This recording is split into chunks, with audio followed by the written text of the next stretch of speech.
दूरदर्शन गान्तोकका सम्पूर्ण दर्शक महानुभावमा हार्दिक स्वागत नमस्कार। आदरणीय दर्शक महानुभाव, आज हामी तपाईहरु माझमा सिक्किम राज्य कानुनी सेवा प्राधिकरण अनि दूरदर्शन गान्तोकको संयुक्त आयोजनमा हामी तपाईहरुलाई विभिन्न कानुन सम्बन्धित जानकारी दिएर सजग र सूचित गराउनको निम्ति यो कानुनी कुरा कार्यक्रम लिएर उपस्थित भएका छौं। विविध विषयमा हामी चर्चा गर्दै आएका छौं भने आजको सन्दर्भमा हामी कन्ज्युमर प्रोटेक्सन एक्ट 1986 अर्थात् उपभोक्ता संरक्षण अधिनियम 1986 माथि चर्चा गर्नेछौं। आदरणीय दर्शक महानुभाव, भारतको इतिहासमा उपभोक्ता आन्दोलनको सुरुवात 1966 मा भएको इतिहास हामी पाउँदछौं। 1974 सालमा अझ यसलाई व्यापक रूपमा अघि बढाउनका निम्ति देशका प्रत्येक राज्यहरूमा यसका संस्थाहरू स्थापित हुँदै गए। पछि गएर 9 तारिक दिसम्बर 1986 को दिनमा तत्कालीन प्रधानमन्त्री राजीव गान्धीको अगुवाईमा एउटा विधेयक हाम्रो भारतको संसदमा ल्याइयो अनि त्यो विधेयक उपभोक्ता संरक्षण विधेयक रहेको थियो र पछि गएर यो विधेयकलाई एउटा कानुनमा परिणत गर्ने उद्देश्य पनि रह्यो र 24 तारिक दिसम्बर 1986 मा यसलाई एउटा कानुनी रूप दियो राष्ट्रपतिको हस्ताक्षरपछि, जसलाई हामी कन्ज्युमर प्रोटेक्सन एक्ट भनेर पनि हामी जान्दछौं। र यसै विषयमा यो एक्ट 1986 मा किन लागू भयो, कसरी लागू भयो र यसले हाम्रो उपभोक्ताहरूलाई के कस्ता प्रकारका अधिकारहरू प्रदान गरेको छ र तपाई हामी उपभोक्तामा के कस्ता अधिकार छन् र कुनै प्रकारको अन्याय भयो भने हामीले कहाँ गएर त्यसका शिकायत गर्न सकिन्छ, यसका सम्पूर्ण कानुनी व्यवस्थामाथि हामी चर्चा गर्नेछौं। र आज हामीसित सिक्किम स्टेट लिगल सर्भिस अथोरिटीका एडभोकेट महोदय हामीसित उपस्थित हुनुहुन्छ, श्री गुलसन लामाज्यू, यहाँलाई स्वागत, नमस्ते। र लामा साहब, हजुर हामीसित हुनुहुन्छ र हामी हजुरलाई पहिलोचोटि यही प्रश्न गर्न चाहन्छु कि कन्ज्युमर प्रोटेक्सन एक्ट 1986 मा पारित भएको कुरा त मैले तपाईलाई दिएँ, त यो किन पारित भयो यो बताइदिनुहोस् न। मैले ब्याकग्राउन्ड हेर्दाखेरि पहिला इन्डस्ट्रियल रिभोल्युसन आउनुभन्दा पहिला है त्यस्तो बिजनेसको एक्सपेन्सन भएको थिएन।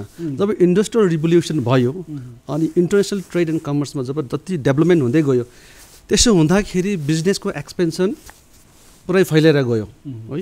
बिजनेस एक ठाउँमा मात्रै सीमित नभएर एक ठाउँदेखि अर्को ठाउँ है इन्टरस्टेट बिजनेस पनि हुन थाल्यो। त्यसो हुँदाखेरि मार्केटमा विभिन्न प्रकारको गुड्स कमोडिटिज सर्भिसेसहरू एभाइलेबल हुन थाल्यो। अब किन एभाइलेबल भयो? कन्ज्युमरको आवश्यकता पुरा गर्नको लागि एभाइलेबल भयो। यस्तो हुँदाखेरि थुप्रै कम्पनीज है एजेन्सिजहरूले सेम प्रडक्ट्स निकाल्न थाल्यो कम्पिटिसनको लागि, कोही कम्ती दाममा है आफ्नो बेच्नुको लागि, प्रफिटको लागि। त्यसो हुँदाखेरि कमोडिटिजको क्वालिटी क्वान्टिटी घट्दै गयो अनि कम्पनीजहरूले आफ्नो सामानलाई प्रमोट गर्नको लागि एडभर्टिजमेन्ट दिन थाल्यो, न्युजपेपरमा, टेलिभिजनमा थुप्रै तरिकाले दिन थाल्यो, एड गर्न थाल्यो। त्यसो हुँदाखेरि कन्ज्युमरको डिमान्ड्स बढेर गयो र कन्ज्युमरले त्यो एड देखेर चाहिँ प्रडक्ट्स किन्न थाल्यो चेक नगरिकन। जब उसले प्रडक्ट्स पायो, युज गर्दै डिफेक्टिभ, सब स्ट्यान्डर्ड, क्वालिटीको छैन, कति क्वान्टिटीमा कमी, प्युरिटी छैन, त्यो सबै हुँदाखेरि कन्ज्युमरलाई एक प्रकारको चिटेड फिल भयो। अब यो सबैलाई प्रोटेक्ट गर्नको लागि चाहिँ है कन्ज्युमर एक्ट 1986 पारित भयो। यसमा कन्ज्युमरको राइट्स है राइट्स के छ भन्दाखेरि कन्ज्युमरको पहिलो राइट त यो हुन्छ कि उसले कुन चाहिँ सामान किन्दैछ, त्यसको क्वालिटी के छ र त्यसको प्राइस के छ, त्यसको प्युरिटी, पोटेन्सी सबै जान्नु उसको अधिकार रहन्छ। उसको अधिकार अरू के रहन्छ भन्दाखेरि तपाईँको मार्केटमा कुनै पनि हजार्डस सामान है बिक्री गर्दैछ र त्यो सामान युज गर्दाखेरि कुनै कन्ज्युमर यता पब्लिकलाई हेल्थ र सेफ्टीमा रिस्क हुँदछ भने त्यस्तोबाट प्रोटेक्ट गर्नको लागि यो एक्ट पारित भयो। प्लस उसको समस्याको समाधान चाहिँ कसरी गर्नुपर्ने र उसले कहाँ गएर चाहिँ आफ्नो समस्या दिनुपर्ने र कसरी दिनुपर्ने त्यो सबै कुरा लिएर चाहिँ यो कानुन चाहिँ पारित भयो। अच्छा, त्यसको एउटा सिङ्गो कानुन त्यस पछाडि पारित भयो। हजुर। र यसमा सन्दर्भ पहिलो कुरो के भने यो अधिनियमले पहिलो कुरो कन्ज्युमरको कुरालाई हामीले बुझ्नुपर्ने हुन्छ, उपभोक्ता को हुन् भन्ने कुरालाई चूडान्त रूपमा बुझ्नुपर्ने हुन्छ। को हुन् त उपभोक्ता? कानुनले के भन्छ? यो कानुनको मुताबिक उपभोक्ता ऊ हुन्छ जसले चाहिँ आफ्नो युजको लागि कुनै प्रोडक्ट किन्छ। अच्छा। तर रिसेल या कमर्सियल पर्पजको लागि किन्यो भने फेरि यो कानुनको अन्तर्गतमा उसलाई कन्ज्युमर मानिँदैन। आफ्नो युजको लागि उसले किन्दछ भने ऊ कन्ज्युमर, व्यक्तिगत प्रयोगको लागि किन्दछ भने कन्ज्युमर भयो, वाणिज्यिक रूपमा किन्छ भने ऊ भएन। हजुर। अच्छा, र कन्ज्युमर त्यसलाई भनिन्छ। अच्छा, अघि र यसमा तपाईँले अधिकारका कुरा गर्नुभयो नि, एउटा कन्ज्युमर भइसकेपछि, उपभोक्ता भइसकेपछि उसलाई कहीँनिर ठगिएको महसुस भयो या उसलाई त्यहाँनिर कहीँ प्रकारको अन्याय भएको महसुस भयो भने उसले अधिकारहरू उसले के पाउन सक्छ, उसका के अधिकार छन् त? पहिला त के छ, कुनै पनि प्रोडक्ट्स बेच्दाखेरि त्यसको एउटा फिक्स प्राइस हुन्छ। अच्छा। है, त्यसमा के चाहिँ मेटेरियलहरू लगाएर बनाएको छ है, त्यो सबै उसले त्यो इन्फर्मेसन पाउनुपर्छ, उसको त्यो अधिकार हो। अच्छा। इनकेस उसले सामान किन्दाखेरि एक्सेस बढोत्तरी दाम कसै सपकिपरले उसलाई त्यो तोकेको दामभन्दा ज्यादा लियो भने उसले त्यसको कम्प्लेन उसले गर्नु सकिन्छ। या त उसले सामान पाइसकेर युज गर्दाखेरि सब स्ट्यान्डर्ड जुन चाहिँ क्वालिटीको हुनुपर्ने थियो है, जुन चाहिँ एडमा देखाएको थियो, एडभर्टिजमेन्टमा देखाएको थियो, त्यो क्वालिटीको छैन। जति क्वान्टिटी पाउनु पर्ने थियो त्यो क्वान्टिटी पनि छैन। त्यसो हुँदाखेरि उसले हालेको पैसा त डुब्यो र उसको गुनासो अब कहाँ गएर उसले चाहिँ त्यो गुनासो चाहिँ दिनुपर्ने। त्यसो हुँदाखेरि यो कानुनको मुताबिक तपाईँको स्टेट गभर्मेन्टले है प्रत्येक डिस्ट्रिक्टमा है कन्ज्युमर डिस्प्युट्स रिड्रेसल फोरम, सर्टमा भनिन्छ डिस्ट्रिक्ट फोरम, प्रत्येक डिस्ट्रिक्टमा चाहिँ सेटअप गरेको हुन्छ। अच्छा। है, अब डिस्ट्रिक्ट फोरममा अब आफ्नो आफ्नो जुरिस्डिक्सन हुन्छ। अब इस्ट डिस्ट्रिक्टमा यस्तो कुनै घटना भयो अरे, कुनै कन्ज्युमरलाई चिटेड भयो अरे, त्यसो हुँदाखेरि त्यही डिस्ट्रिक्टमा उहाँले चाहिँ त्यही डिस्ट्रिक्ट फोरममा गएर चाहिँ उहाँलाई चाहिँ एउटा रिटन कम्प्लेन्ट दिनुपर्छ, सबै त्यसको पार्टिकुलर्स दिनु पऱ्यो, कस्तो पारा चाहिँ उसले चाहिँ उहाँलाई चाहिँ चिटेड फिल भयो है, सबै दिनुपर्छ। अनि हेरिङ पछि अपोजिट पार्टी चाहिँ अब कसले चाहिँ बेच्दैछ सामानको, कसले बेच्दैछ उहाँहरूलाई नोटिस काट्छ, बोलाउँछ, त्यहाँदेखि प्रोसिडिङ सुरु हुन्छ। त्यो प्रोसिडिङ सुरु भएर त्यहाँदेखि उसलाई डिस्ट्रिक्ट फोरमले कानुनको मुताबिक अर्डर पास गर्छ। अब एउटा डिस्ट्रिक्ट फोरम हुन्छ, अब डिस्ट्रिक्ट फोरममा तपाईँको एउटा के हुन्छ भन्दाखेरि तपाईँको सर्टेन लिमिटसम्मको कम्प्लेन तपाईँले त्यहाँ हाल्नु सक्नुहुन्छ, एउटा दायराभित्र।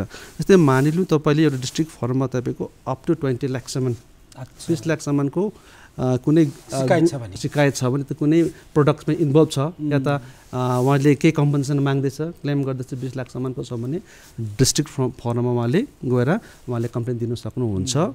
यदि 20 लाखदेखि लिएर 1 करोडसम्मको अगर त्यसको क्लेम या त प्रोडक्ट्स इन्भल्भ छ भने उहाँले स्टेट कमिसनमा गर्न सक्नुहुन्छ। त्योभन्दा ज्यादा 1 करोडभन्दा ज्यादा छ भने तपाईँको नेसनल कमिसन, अच्छा, राष्ट्रिय आयोगमा, हजुर, उहाँले चाहिँ त्यो उहाँले गर्न सक्नुहुन्छ। अच्छा, र यो सन्दर्भलाई अझै हामी राम्रो प्रकारले केलाउने छौँ। हजुर। र पहिलो कुरो हामीले एउटा उपभोक्ता भइसकेपछि कुनै पनि सामग्री जब किनबेचको प्रक्रिया हुन्छ भने एउटा उपभोक्ताले बहुतै ठुलो प्रकारले ध्यान पुर्याउनु पर्ने विषय के हो त, उसको कर्तव्य के रहन्छ त सर? फर्स्टमा त उहाँले कुनै पनि एडभर्टिजमेन्ट है देखेर मात्रै किन्नु भएन हैन, उसले राम्रो इन्फर्मेसन ग्यादर गर्नु पर्यो। कति त अहिले टिभीतिर, न्युजपेपरतिर थुप्रै प्रकारको तपाईँको एड हुन्छ नि, तपाईँको विज्ञापन हुन्छ है, किनकि त कम्पनीको प्रफिटको लागि गरेको हुन्छ नि, किनकि त्यो सब स्ट्यान्डर्ड प्रोडक्ट पनि हुन्छ, जुन चाहिँ देखाएको हुन्छ एडमा त्यो खालको प्रोडक्ट कति हुँदैन है, ऊ सचेत हुनु पर्यो, त्यस्तोतिर लाग्नु भएन, उसले राम्रोसँगले इन्फर्मेसन लिनु पर्यो। प्लस कुनै पनि सामान उसले किन्दैछ भने उसले त्यो सामानको जति दाम छ है त्यति मात्रै उसले दिनु पर्यो। अब त्यसको ज्यादा माग्यो भने उसले भन्नु सक्नु पर्यो, उसले सचेत हुनु पर्यो नि त उसले है। एक्सेस दाम लिँदैछ, बढोत्तरी दाम लिँदैछ भने उसले क्वेसन गर्नु पर्यो है। अनि कुनै पनि चार्टमा रेट लगाएको छ भने त्यो रेट अनुसार उसले पैसा दिनु पर्यो, न कि अब उसले भित्र न कि उसले अब प्रोडक्ट कम्ती छ म पैसा ज्यादा दिन्छु मलाई चाहिँ अब प्रोडक्ट दिनुहोस् पर त्यस्तो पाराले चाहिँ उसले चाहिँ अब बिजनेस गर्नु भएन, डिल गर्नु भएन, सामानहरू लिनु भएन।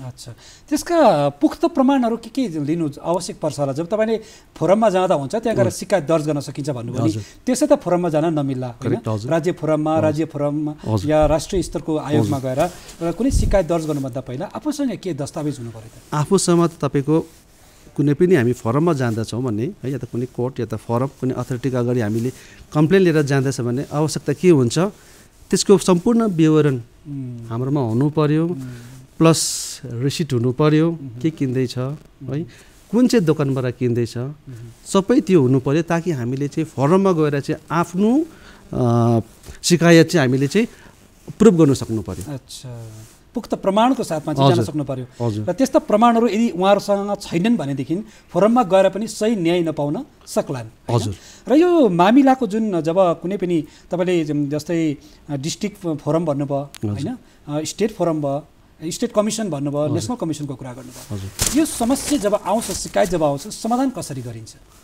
अब मानिलिउँ डिस्ट्रिक्ट फोरममा एउटा कन्ज्युमरलाई सपोज कुनै सामान किन्दाखेरि त्यो सामान डिफेक्टिभ पायो अच्छा है उसले युज गर्दा त्यो डिफेक्टिभ पायो भनेको जस्तै छैन रहेछ एडमा दिएको चाहिँ छैन रहेछ भने त्यो डिफेक्टिभ सामानको सबै विवरण लिएर उसले चाहिँ एउटा रिटेन कम्प्लेन चाहिँ डिस्ट्रिक्ट फोरममा हाल्नु पर्यो। अब यसो होइन कि सामान पाइसकेर डिफेक्टिभ युज भइसकेर एनी टाइम फाइल गर्नु पनि होइन त्यो चाहिँ तपाईँको 2 सालभित्र चाहिँ 2 सालभित्र जब कज अफ एक्सन जब त्यो घटना घटेको 2 सालभित्र चाहिँ उसले चाहिँ कम्प्लेन चाहिँ दर्ता गर्नु पर्यो डिस्ट्रिक्ट फोरममा र त्यहाँदेखि कानुनी प्रक्रिया सुरु हुन्छ। नोटिस कार्ड छ अपोजिट पार्टीलाई उहाँको के भनाइ छ है यो चाहिँ एलिगेसन छ तपाईँहरूको के भनाइ छ त्यो विषयमा हेरिङ हुन्छ विटनेसहरू हुन्छ तपाईँको प्रमाणहरू दिनु पर्यो होइन।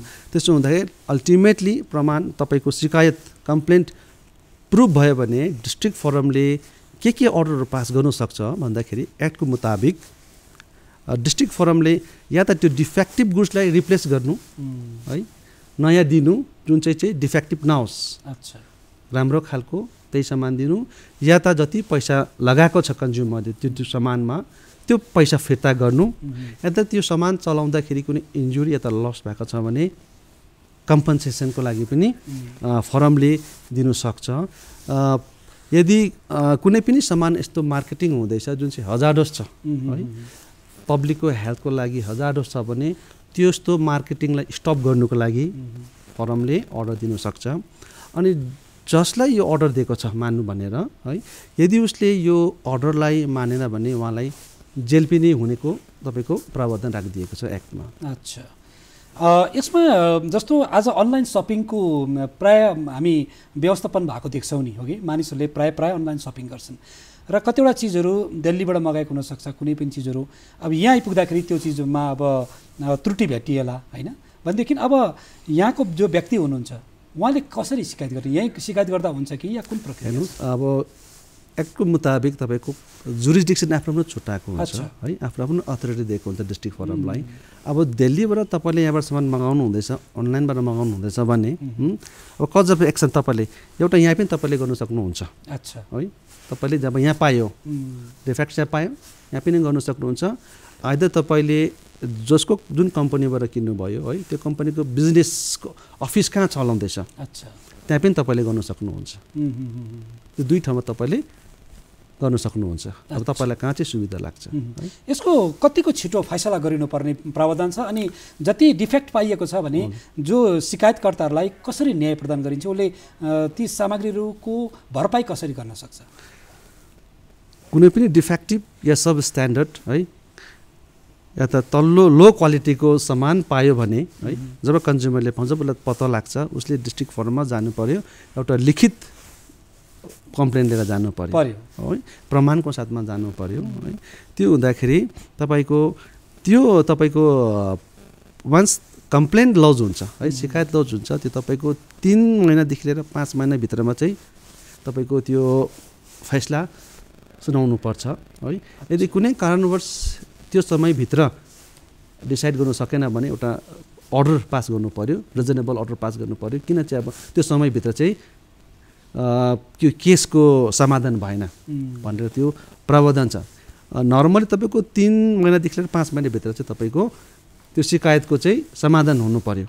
अनि मैले अघि भनिहाल्यो उहाँको अब सपोज डिफेक्टिभ गुड्स छ भने चाहिँ अर्डर पास गर्छ डिस्ट्रिक्ट फोरमले है अर्डर पास गर्नुहुन्छ डिस्ट्रिक्ट फोरमले जहाँ चाहिँ डिस्ट्रिक्ट जज हुनुहुन्छ है या त उहाँको क्वालिफिकेसन भएको मेम्बर हुनुहुन्छ उहाँले अर्डर पास गर्नुहुन्छ कि डिफेक्टिभ गुड्सलाई चाहिँ रिप्लेस गरिदिया जाओस् नयाँ गुड्स जुन चाहिँ यस्तो खालको डिफेक्टिभ नहोस् हो, या त त्यो भएन भने उसले कति पैसा हालेको छ त्यो गुड्समा, पैसा फिर्ता गरिदिया जाओस्।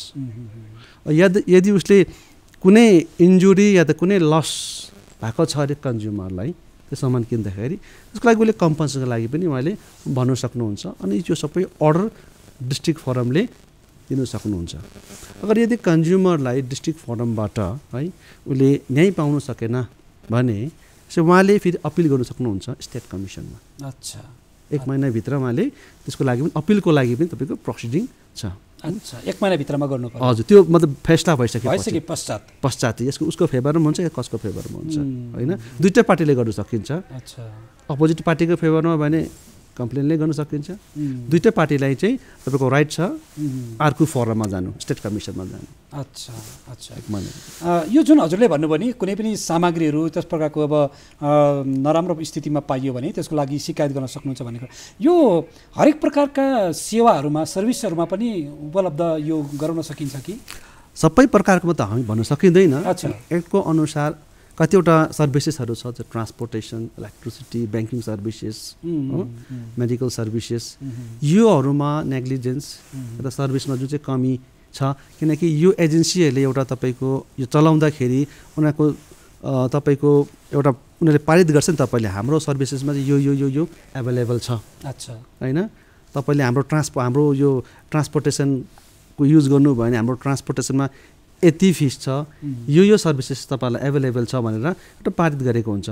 यदि उनीहरूको भनेको अनुसार त्यो पाइएन भने कन्ज्युमरले उहाँको सर्भिसेस अवेल गर्दाखेरि है त्यो पाइएन भने उहाँले कन्ज्युमर फोरममा गएर त्यसको शिकायत गर्न सकिन्छ।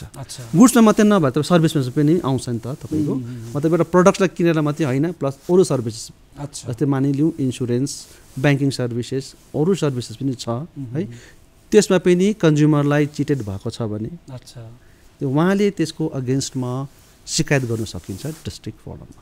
अच्छा, त्यही प्रक्रियाबाट जस्तै उसले जुन म्यानरले उसले कम्प्लेन गर्छ नि कुनै सामान किन्दाखेरि, त्यही म्यानरमा उसले गर्न सक्नुहुन्छ कम्प्लेन्ट। अच्छा, र जब कुनै पनि फोरमले या आयोगले जब न्याय दिनको लागि शिकायतकर्तालाई न्याय दिन्छ र जुन व्यक्तिले उसलाई कुनै पनि सामग्रीको भरपाई गर्नुपर्ने हुन्छ र निर्धारित समयमा उसले भरपाई गरेन भने कस्तो कारबाही हुन सक्ला सर?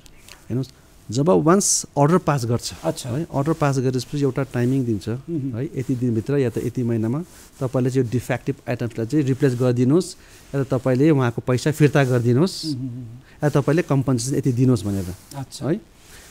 अब 1 महिना त अपिलको टाइम हुन्छ तपाईँको, 1 महिनासम्म त अब मिनिमम 1 महिना तपाईँको टाइम हुन्छ अपिल जाने है। अब सपोज कन्ज्युमरको फेभरमा पास भयो अरे एउटा डिफेक्टिभ गुड्स रिप्लेस गरिदिनु भनेर कुनै कम्पनीलाई भन्यो अरे है, त्यो कम्पनीलाई 1 महिनाको टाइम त कम्पनीकोमा हुन्छ, काकि उसले त्यो अर्डरलाई चाहिँ फेरि च्यालेन्ज गर्न लाग्यो चाहिँ स्टेट कमिसनमा है 1 महिनाभित्रमा।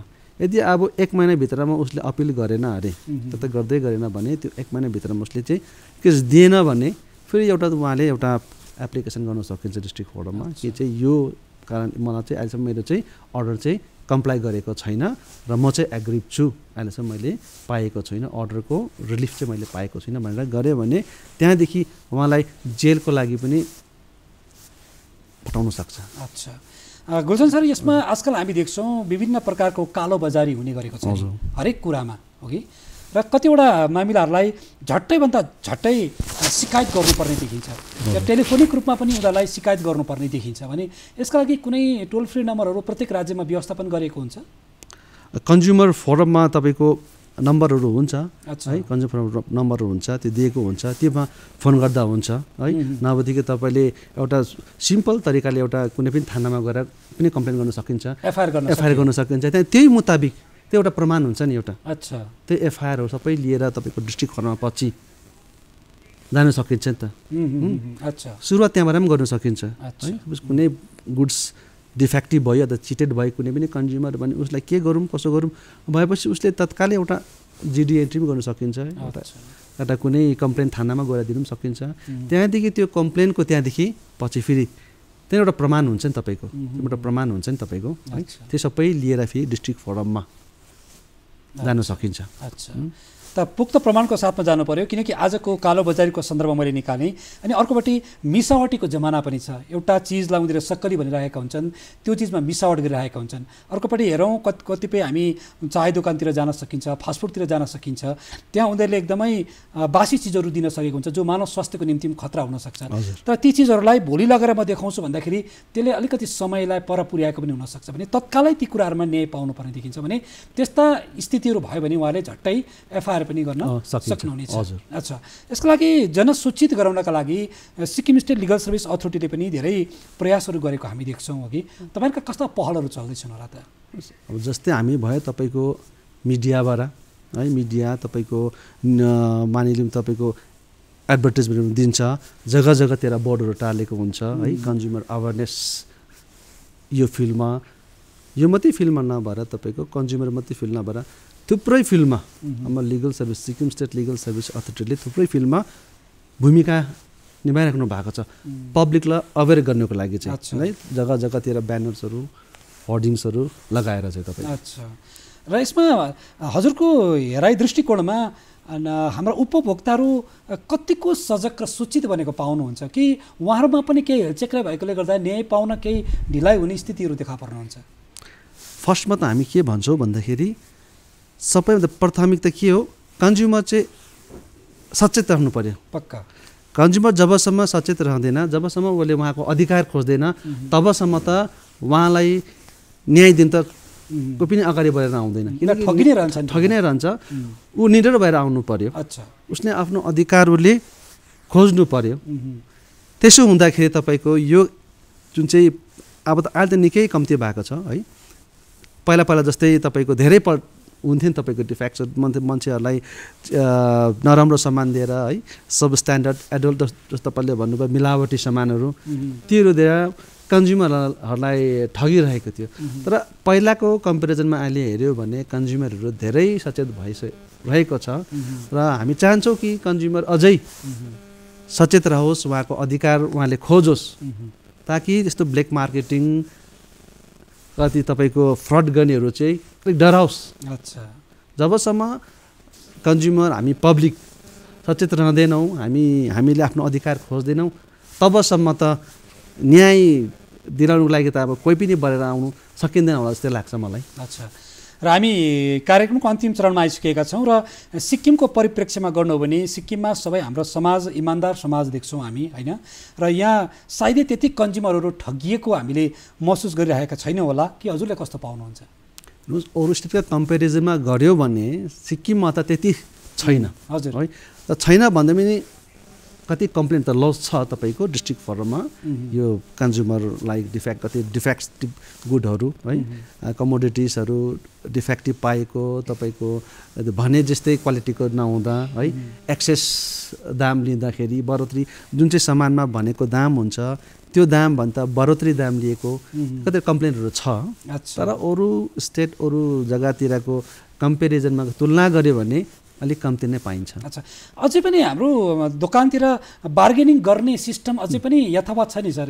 यसमा निर्धारित मूल्य यति हो भन्ने कुराको क्रेताले पनि जसले बिक्री गर्दैछ उसले पनि निर्धारण गरेर दिनुपर्ने हो, तर बार्गेनिङ गरेर त्यसलाई दाम घटाएर किन्नुपर्ने, सायद त्यसमा पनि उपभोक्ता ठगिरहेको हुनसक्छ नि। यसमा के भन्नुहुन्छ? त्यो तपाईँले ठिक कुरा गर्नुभयो। बार्गेनिङ प्रत्येक दोकानमा हामी जाँदाखेरि बार्गेनिङ गर्नुपर्छ है, त त्यसै कारणले म भन्छु जति पनि दाम त्यहाँ, किनकि प्रत्येक सामानमा एउटा दाम तोकिएकै हुन्छ है, दाम तोकिएको अनुसारै तपाईँले दिनु पऱ्यो नि त है। तपाईँले अब तपाईँले त्यो तोकिएको दाम भन्दाखेरि ज्यादा मागेर तपाईँले फट्टा निकालिदिनु भने त्यही पाराले चल्छ उहाँहरू है। त्यसै कारणले तपाईँहरू सचेत रहनुहोस्, तपाईँले क्वेसन गर्नुहोस् किन तपाईँले चाहिँ ज्यादा लिँदैछ मलाई, यसमा यति लेखेको छ त के कारण छ? त्यसो भयो भने सपकिपरहरू अलिक डराउँछ है, डर हुन्छ उहाँहरूलाई पनि। त्यसो भयो भने तपाईँ कन्ज्युमरको राइट्सलाई चाहिँ उहाँले उल्लङ्घन गर्नु सकिँदैन। र यसमा मलाई तपाईँले ज्यादा दाम दिए जस्तो लाग्यो, म उपभोक्ता फोरममा जान्छु उहाँले भन्नु सक्नु पर्यो। अच्छा, र यदि अन्य भएन भने उहाँहरू उपभोक्ता फोरममा पनि जान सक्नुहुन्छ। हजुर, र यहाँले भन्नुभयो तीन श्रेणीमा उपभोक्ता फोरमलाई गरेको छ, डिस्ट्रिक्ट लेभल, स्टेट फोरम र डिस्ट्रिक्ट फोरम नेसनल कमिसन र यी तीनवटा श्रेणीमा कतिसम्मको रकममा हामीले डिस्ट्रिक्ट फोरममा जाने, कतिसम्मको रकममा स्टेट कमिसनमा जाने र कतिसम्मको रकममा हामी नेसनल फोरममा जाने, यसलाई पनि एउटा कानुनी हिसाबमा निर्धारण गरिएको जानकारी हजुरले हामीलाई दिनुभयो। र जाँदा जाँदै हाम्रो दर्शक महानुभावले तपाईँलाई हेरिरहनु भएको छ र तपाईँका ज्ञानवर्धक जानकारी उहाँले लिइरहनु भएको छ र एज अ एडभोकेट तपाईँ के सन्देश दिन चाहनुहुन्छ? म सन्देश यही दिन चाहन्छु कि पब्लिकहरू है तपाईँहरू चाहिँ सचेत हुनुहोस्। केही पनि सामान किन्दाखेरि अनलाइन अहिले कति अनलाइन चल्दैछ है, किसिम किसिमको कम्पनीले किसिम किसिम प्रडक्ट निक्लिँदैछ। कुनै पनि एड हेरेर तपाईँहरूले चाहिँ झट्टै सामानहरू चाहिँ नकिन्नुहोस्। कति सामानहरू हेल्थको लागि राम्रो हुँदैन, मिलावटी हुन्छ है। त्यो सबै तपाईँहरूले चाहिँ सचेत रहनुहोस् र अरूलाई पनि सचेत गराउनुहोस्, ताकि चाहिँ कसैको मेहनतको कमाइ चाहिँ नडुबोस्। म त्यही भन्न चाहन्छु, तपाईँहरू चाहिँ सचेत रहनुहोस्, कन्ज्युमर चाहिँ। आदरणीय दर्शक महानुभाव, राष्ट्रपिता महात्मा गान्धीले भन्नुभएको छ अन्याय गर्नु पाप हो अनि अन्याय सहनु महापाप हो। र तपाईँ उपभोक्ताहरूले कुनै प्रकारको अन्याय नसर्नुहोस्। कुनै पनि सामग्री किन्ने तपाईँको अधिकार छ र कसैले बेच्ने पनि अधिकार छ, किन्ने पनि अधिकार छ र बेच्नेले पनि सही मूल्य निर्धारण गरेर बेच्नु पर्यो। कोही कसैलाई ठग्नु भएन। कुनै पनि सामग्री होस् या कुनै पनि सेवा उपलब्ध गराउँदा सही प्रकारले उसलाई सेवा उपलब्ध गराउनु पर्यो या सही मूल्यमा निर्धारण गरेर ती उचित सामग्री दिनु पर्यो। ती सामग्रीको गुणवत्तामा कुनै प्रकारको सम्झौता नगरिकन तपाईँले किन्नुपर्ने हुन्छ। त्यहाँ सम्झौता गर्न थाल्यो भने त्यहाँ कुनै प्रकारका व्यवस्थाहरू ठिक पनि नहुन सक्छन् र तपाईँलाई ठिक नलागेको खण्डमा तपाईँले शिकायत दर्ज गर्न सक्नुहुन्छ। र आज हामीले कन्ज्युमर प्रोटेक्सन एक्ट 1986 सन्दर्भमा विशेष जानकारी प्रस्तुत गऱ्यौँ, कन्ज्युमर राइटमाथि चर्चा गऱ्यौँ र तपाईँलाई अन्याय भएमा अगाडि आइदिनु होला र अधिक जानकारीको लागि सिक्किम स्टेट लिगल सर्भिस अथोरिटीमा पनि सम्पर्क गर्न सक्नुहुन्छ। र सर, आज हाम्रो स्टुडियोमा आइदिनु भयो र सम्बन्धित विषयमा जानकारी पस्किदिनु भयो। हाम्रो पक्षबाट धेरै धेरै धन्यवाद। नमस्कार। धन्यवाद।